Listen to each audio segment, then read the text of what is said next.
Alright, let's go on to three more movies, starting with Nobody, which obviously is Bob Odenkirk's attempt to go into the sort of action hero role, I guess. When I went into it, I wasn't really quite sure what it was. I knew that the writer was like the guy that created the John Wick franchise and everything, but I didn't know if it was going to be like a Death Wish kind of thing, like a Death Wish or Death Sentence kind of thing, or if it was going to be more of like a falling down kind of thing. Um, but we'll kind of go into that, I guess. But the whole idea of Odenkirk in this part was one of those things where it was like, as even though he's like kind of constantly surprising, when you hear about like his contributions to Saturday Night Live back in the day, or his show with David Cross, and just kind of being known for comedies in general. He's one of the nerdy guys at the beginning of Wayne's World 2. It was surprising when Breaking Bad happened, and then kind of even more surprising that he was able to get his own spin-off show that is just as successful and getting to the point where it's pretty much just as beloved. So it's like, is this really surprising at this point? I would say yeah, it still is. Which is one of those cases where it all sort of hinges on whether or not that works, because it could just be one of those things where it's like in some cases you have like Liam Neeson, who was like at a certain age when Taken happened, and then that just kind of became his thing, kind of unexpectedly. And then now you've got this particular case, and it's the fact that he's also coming from like that comedy background that makes it even more unexpected. And they're as talented as he is, and as much as he's shown what all he can do, there was still a chance, I think, going into this, where I was thinking, it's possible this couldn't work, maybe. Um, but no, I was actually pretty surprised. Because it does start with the whole thing where he's like just an average dude or a seemingly average dude, and it's got this really flashy editing.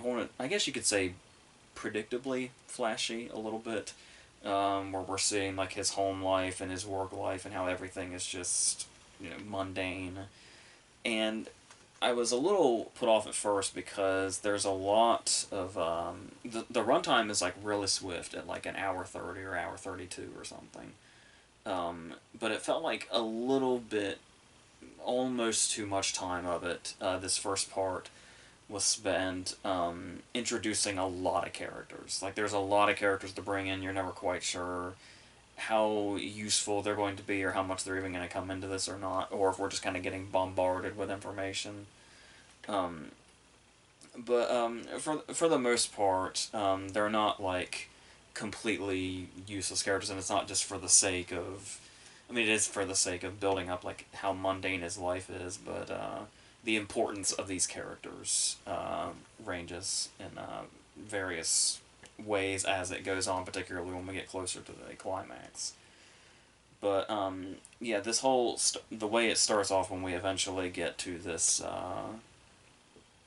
home invasion seems a little strong when we see the events unfold, but people have broken into his house and he has to protect his family, but he ultimately freezes. And then I guess you could say the movie starts off as one of those scenarios of the what would you do in that situation kind of thing. There's even that moment after the situation is dealt with and the cops are there, and there's that one cop that almost kind of talks down to him, like, oh, that's, so you didn't do anything at all. You just kind of let him go. So obviously this is going to be the case where there is a change in this character. But there's already kind of clues throughout that this character might have a past of sorts. His brother is the RZA, in an interesting bit of casting, who, for the most part, we only hear through a radio because he is in hiding. And then his dad is Christopher Lloyd, and Christopher Lloyd kind of has clues that there's some sort of background to what's going on. I don't know, like, what people know going into this. It's already been out for a little over a month now anyway, but the whole thing of it being from the writer's the guy that created John Wick and that whole thing. And it was like, okay, maybe it'll be like that kind of thing, or at least the choreography will be that kind of thing. I have to say that I was a little surprised and maybe somewhat disappointed, I guess you could say, that this is this movie is basically just another John Wick. Like it's the same thing in many aspects, and not just the choreography, not just the writer. It's almost like it almost feels like a loose remake at times, and not even maybe a loose one at that. And the only kind of weird difference is instead of a dog getting killed, it's his daughter's bracelet that has a cat on it has been stolen by these people, and you can tell kind of where the sense of humor is supposed to be in this with there actually being a moment where Bob Odenkirk angrily screams, give me the goddamn kitty cat bracelet, motherfucker," and it's yeah, but but it does reach a certain point, where when we get this and we're kind of figuring out the directions it's going, and it's like, oh well, we've definitely seen this movie before. Um, that's when you kind of realize in one particular scene on a bus where, yeah, this is definitely a movie we've seen before, and even before John Wick, it's a movie we've seen many times before, but it's especially John Wick. Um, the unique aspect that comes into play that makes it worthwhile is Odenkirk and just really what he's able to bring to it, and especially in this sense of when you see him fighting the people on this bus, you definitely get the like you could say, oh, Bob Odenkirk wasn't meant for scenes like this, but the thing is the character is rusty, so it makes perfect. So he's moving practically perfectly when you see this. It's completely conveyed, and as it gets better throughout the, you can see that this was an intentional progression. I think he was telling like Howard Stern something he trained for like 2 years or something, which is a long ass time for a 90-minute movie. And I do think it actually shows. Um, so that's where the unique qualities are going to come in, and then. Like I said, you've got all these side characters. You've got Connie Nielsen as the wife. You've got Michael Ironside as his boss. It is a little weird to see Michael Ironside in a movie like this, and he's not like one of the villains or something. The villain took me a second to pinpoint. I knew I'd seen him. He's the guy from Leviathan, the Oscar nominee from a few years ago, or like 2014 or something.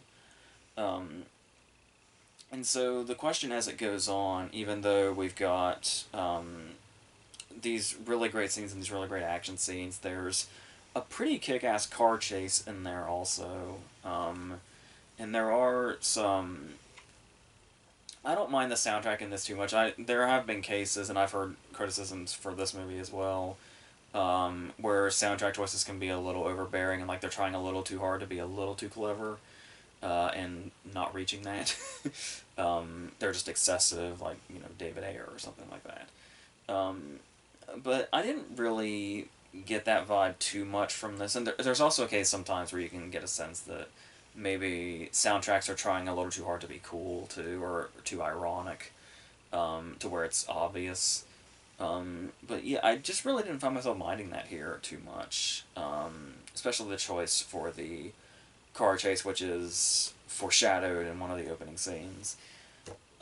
So I guess really the question is how much John Wick is too John Wick? Like, is it gonna be too, like that one thing where it's like I've seen this before, I don't really care anymore.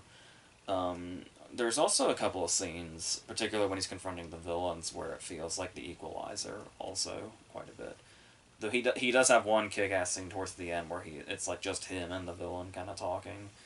The scene you kind of wait for in movies like this, and it goes pretty well also. That's one of those scenes where because it's one of those movies where I was kind of trying to figure out throughout. It's like, I can't tell if I like this or really like this, or maybe I kind of don't. I don't know. It was when we were kind of getting into that last third where it finally occurred to me. It's like, yeah, I'm pretty into this. And it's definitely something I'm sure I'll see again or multiple times down the road.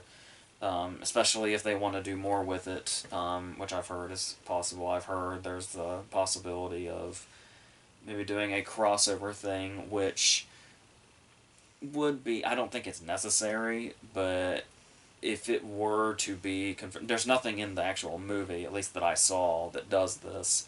But if in the future they would want to do some sort of John Wick crossover thing, maybe it would be easier to forgive the clear similarities. Like if it was confirmed that they are in the same universe, maybe it'd be easier to forgive the feeling almost derivative. But yeah, it's very very John Wick. So the question is just if you're John Wicked out or not, especially since we're getting like two more of those on top of if we're gonna continue on this one or not. But yeah, I do think it was really up to Odenkirk to sell this and if it was gonna work or not, and he was totally and completely up to that task. So yeah, and he gets some other acting moments here, like when we kind of sometimes slowly, sometimes not so slowly, getting his backstory a little bit, and he's got like these sort of Kill Bill 2-esque motivations for why he got out, and then all that, and how it came full circle and all that. So it's pretty much any scene in this you can compare to another movie. And a lot of the times that can just make you, with every new scene, just say, this is completely pointless. But if it's doing that but still finding a way to kind of execute it in its own way, then you can usually get past it and appreciate it for what it is. And I guess that's what I was doing. And I found the climax particularly satisfying also, so especially with the direction a couple of characters go, that I didn't quite foresee. So, yeah, so I'm perfectly fine with this. It's not like on par with like the first John Wick, and I know I'm one of those people that thinks the John Wicks are like their order of quality is chronological order. Like I think they're getting a little too out of hand lately, even though they're still awesome. So I would say nobody isn't on par with the first John Wick, but it's as far as my personal feelings, probably in there with 2 and 3. And I know that's really high for a lot of people, but for me, that's about par for the 3 of them. So, let's go on to Thunder Force, which is yet another Melissa McCarthy movie directed by her husband, Ben Falcone. He also wrote this one single-handedly, it seems. And I feel like I just talked about superintelligence and how this is getting to become a worse and worse idea, them working together every time. So, and as I even saw a couple of comments saying he's going to kill her career in comedy, I don't put that past this pairing. Apparently she needs Paul Feig to get her out of this and to save her comedy career, but, yeah. But, as far as this goes, they've decided to tackle the superhero genre, which can only go so incredibly well, can't it? So we get this whole backstory in like comic book form where some cosmic ray hit the Earth and it caused people to get superpowers, but they turned to villains and now they're called miscreants. And so the question is somebody going to become a superhero to stop these, evil superhumans? And they've got some interesting world details here and there, very sporadically. Like, there's one, like, just little things, like when they're at the school at the beginning and you see the signs up that say, like, here's what to do in case of a miscreant attack, and it's like a little diagram, and it's like, they're basically being taught in schools what to do during those, then the same way we were taught, like, stop, drop, and roll or something. And it's like, maybe little details like that work, but like that's the only one I can remember off the top of my head. That's how sporadic they are. But talking about the school, yeah, the movie does start with a young Melissa McCarthy's character and a young version of Octavia Spencer. And they become best friends because Octavia Spencer is bullied for being smart, and Melissa McCarthy's character is, of course, going to be the tough one that hits people. And there's a very bizarre moment where they're on a playground, okay, because they're in fucking school, they're children, and young Melissa McCarthy punches this person that's bullying Octavia Spencer, and when she punches this bully, It's that stock gasping sound that's the sound of adults gasping, despite the fact that it's a children that are surrounding this event. That kind of shit. And I don't think that's a intentional choice here. That's not some joke. This was relatively, apparently too low budgeted for the kind of movie that it is. Which is funny because it's another damn Netflix movie. But we've seen the shit that they'll gladly put out, so yeah. So, obviously, they're eventually going to part ways because they're so different. Because Octavia Spencer's the smart girl, Melissa McCarthy's the not so smart one, the brute, whatever. Um, but they do this really abrupt way of, like, separation. Where it's like, hey, they're best friends, they're best friends, they're best friends. And then just kind of suddenly out of the blue, young Octavia Spencer's like, you're, like, holding me back, you're ruining my life, you made me oversleep. And that's it. We get this whole dramatic separation thing that was just not built up to whatsoever.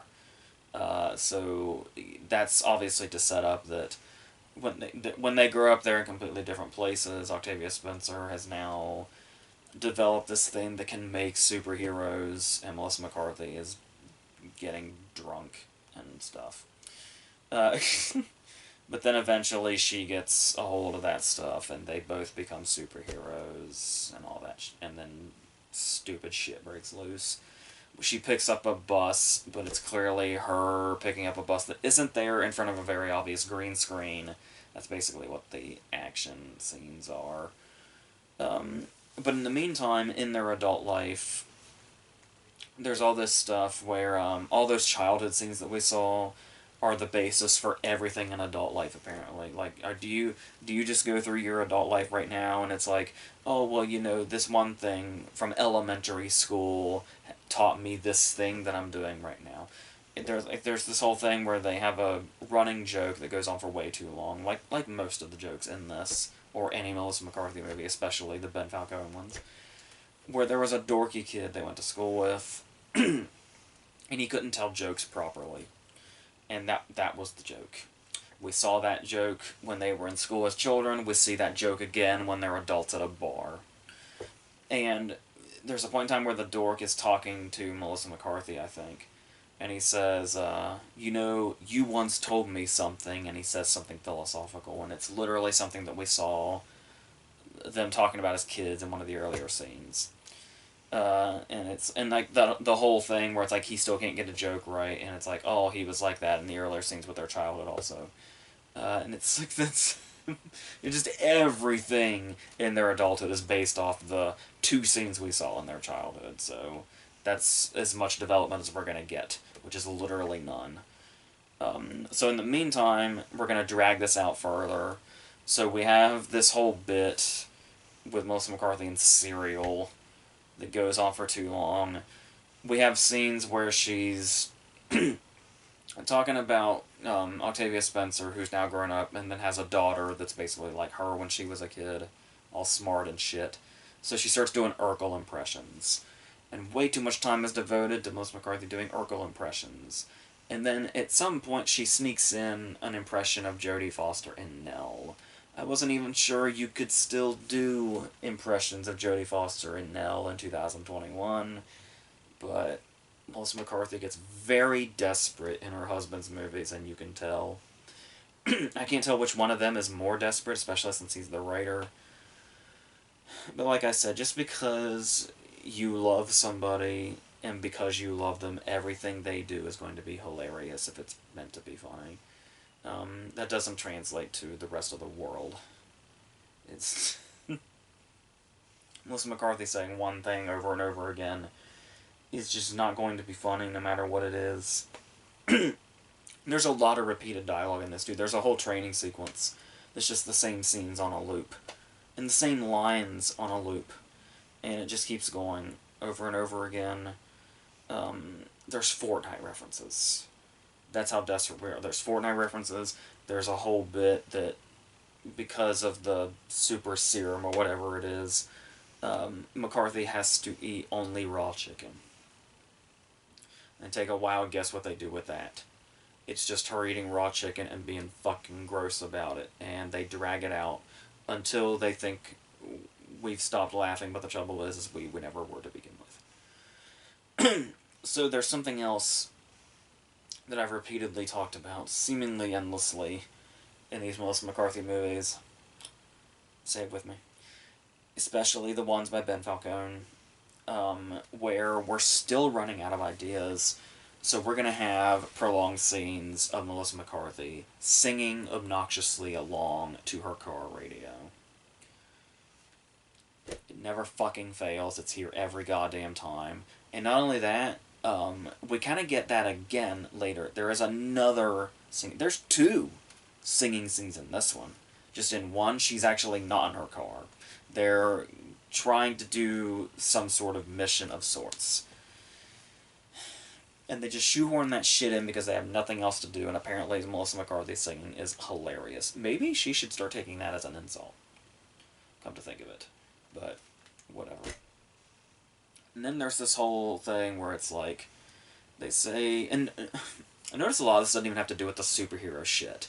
It's just, I kept getting bothered by this whole thing where McCarthy says taters, and in the context, I'm guessing that's supposed to be slang for, like, cool or something. I don't know if motherfuckers are out there saying taters now or not, or if it's just this movie trying to create its own catchphrase, which seems like the more likely option. But either is deeply troubling. So, I'm going to imagine this is just this movie thinking it's clever and creating its own catchphrases or whatever, when it's anything but that. This isn't going to... I'm sure the people that watched this and liked it have already forgotten it. But I mean, if you need to know, there's a villain in here that's Bobby Cannavale, because for some reason he can't get out of this McCarthy-Falcone vortex either, even though he's significantly worth more than this. He must be really fucking good friends with them. I mean, you gotta appreciate the loyalty between friends, I guess. So good for you, Bobby Cannavale, but this isn't the way to go, man.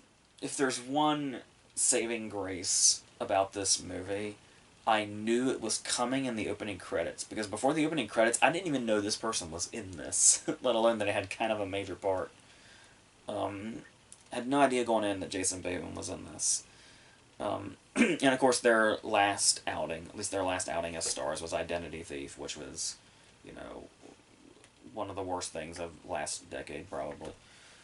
A lot of her singing in the goddamn car, a lot of her doing her stupid slapstick bullshit, whatever she does. When she's in bad comedies, anyway. But, as soon as I saw him, I was like, this shouldn't work. In any other scenario, this would never work. But somehow I think he's going to make it work. Where Jason Bateman plays a side villain that has crab, like, arms. That's it. That's what he does. And he like robs convenience stores and shit. He's like basically a petty criminal who just happens to work for a full criminal organization that Bobby Cannavale runs. Bobby Cannavale, who's also like a corrupt politician at the same time, which is a whole subplot on its own that nobody gives a shit about.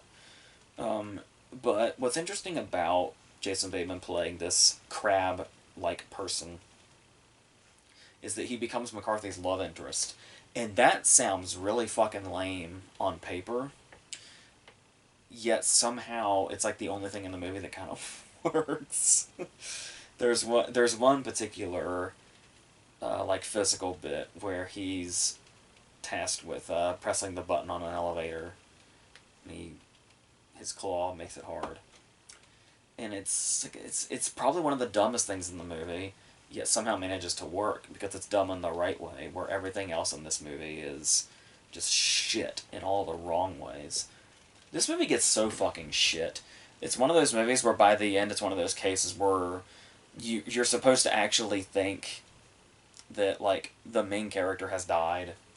Where, like, she almost drowns, so then she's, like, laying there unconscious while everybody's just, like, all sad and shit.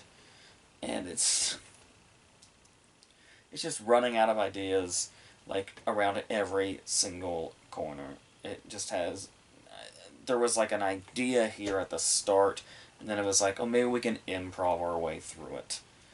You know, which has always been the answer, and that answer has so rarely worked, but they just keep trying it anyway. Because, like I said, when you've got a director that's going to naturally think that everything Melissa McCarthy says and does is gold, you really can't properly gauge what really is going to work and what isn't. And it shows more and more in each movie. I don't think this is worse than Superintelligence, but I don't know. They're too close to call. I don't even want to try, come to think of it. But, yeah, and then eventually we get to a really sloppy-ass climax where, like, no villain really seems to even get a comeuppance. Like, it's like, oh yeah, we took care of that. And then the credits just abruptly come up. I don't know what the hell this is supposed to be, but, I don't really care anymore. Now that I've watched it once, it can be out of my life forever, and that's perfectly okay with me. So, let's go on to the last thing, which should be brief because I don't know how much I want to say. It's like a little indie movie called Shiva Baby. And the reason I think this might be short is that the movie is only 77 minutes. An hour 17. And there's so much in it that I don't think should be given away. Like, if you just read, like, a quick plot synopsis, like, just one plot outline, they put a lot of it in there. Like, I would go into this completely blind if you could. And it comes from a short by the writer and director of it, who is Emma Sullivan, I think is how you say it. And this is her debut, apparently, her feature debut. This is one in a long line of, like, really impressive debuts we've been getting. And the actress is Rachel Sennott, and all it really is this girl going to a funeral, or the sort of, like, after gathering of a funeral, and it's somebody that she doesn't remember, like one of her first lines after all the sort of hullabaloo with her parents outside the building is, oh, by the way, who died? Before they even, like, right before they go in. And the thing about this is, like I said, I really don't want to say anything, but when she goes in, there are people in her life where, like, she has certain facets of her life, and the idea is, as long as these different people in my life never meet, I should be okay. But there's obviously going to be a problem with that. Like, relationships and otherwise, just everything kind of converging all at once. And it's so... Some of these situations are, like, so outlandish, yet somehow still so real and relatable at the same time, because it's a lot of it at the start is that case of, you know, when you're seeing, like, distant family that you haven't seen for a while, and especially if you've had, like, life goals that you haven't quite gotten to, you can get to that point to where just being asked questions normally can quickly turn into what feels like interrogations. And it's the way that the movie shows that stuff in a way to where you can feel that transition of, like, how the main character feels receiving these questions as if you're being bombarded. And it's like, and this goes along with the editing and the way it's shot also. Like, it's a comedy, and it's got some dramatic elements, but for the most part, it is absolutely a comedy. But if you were to, like, mute it and not hear any of the dialogue, just look at the way it's shot and the way it's edited, it looks like a thriller. Intentionally. Because it kind of shows that intensity of, like, the anxiety that's just rising. That only gets worse when the title comes into play.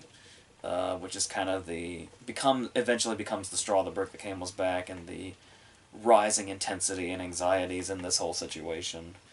And you get this whole thing where, like, as she goes from room to room and, like, upstairs and downstairs, it's like this house seems so small, but then at the same time it's like this whole maze where, like, every new room is a new awkward situation, or, like, a new place where secrets will be unveiled that really shouldn't be. or around certain people that shouldn't be. And what's really great about this also is that with the way she interacts with people and how people like seem to start getting more aggressive, and like I said, whether it be their questions or whatever's going on. And the great thing about that is you're never quite sure if it's like these people are really just this aggressive, or if it's like we're seeing it directly from her point of view, which is like skewing it a little bit and making everything like it's amplifying everything, and her anxiety is amplifying just how intense the whole situation is. So you can't really quite tell for sure through the whole thing if what you're seeing is completely how it's playing out, or if it's like we're just kind of getting her amplified version of it. And it's a really effective way to show that whole. It's really hard to really clearly put anxiety to film in a way that you just really feel it in your being while you're watching it happen. And it's not like it doesn't just feel like a secondhand sort of thing or like a secondhand embarrassment sort of thing. It's like it's your embarrassment and it's your confrontations and all that stuff. It's like I said, it's really just in the filmmaking they're able to do that. Like I said, between the editing and the way it's shot and all that stuff. Um, and Senate in particular, especially, the way we see her expressions throughout it, where there's a lot of cases where she doesn't even need dialogue really at all. Um, and it's like, and the way that her strengths are these little moments that are basically like blink and you'll miss it moments, where she just has like one seemingly offhand reaction, but it can be like really really subtle, and just kind of tell you exactly where this character is in the moment without her having to explain anything. Like I said, you may not even need that. Sometimes you can just feel it for yourself after a while, like as it's peaking, especially and everything's like closing in. I saw like a couple of critics compare it to a Buñuel movie, and it's kind of weird how much that makes perfect sense. um, like I said, I think I just want to leave it at that. Because, like I said, I don't really want to even mention the developments, even though, like I said, if you just read a synopsis, you'll see, like, the whole setup. But, like I said, I would just go in as blind as possible if you could, because it gets pretty wild in that very, very tiny runtime, in this very, very tiny setting. In what is essentially a tiny movie. But it really works, and it's getting a shitload of acclaim. Like, I don't even know if this is the kind of movie I would have sought out right away, but the acclaim it's getting is, like, off the charts, so I just got curious, and, yeah, it uses its filmmaking so well, and this, lead actress, Rachel Sennett, it'll be really interesting to see what else she can do if she stays kind of in movies like this, and of course what the director can go on to if this is the debut. So yeah, this was fantastic. So yeah, so this is a really nice group, save for the Melissa McCarthy Ben Falcone movie. Go figure, of course. Common sense should tell you that shit.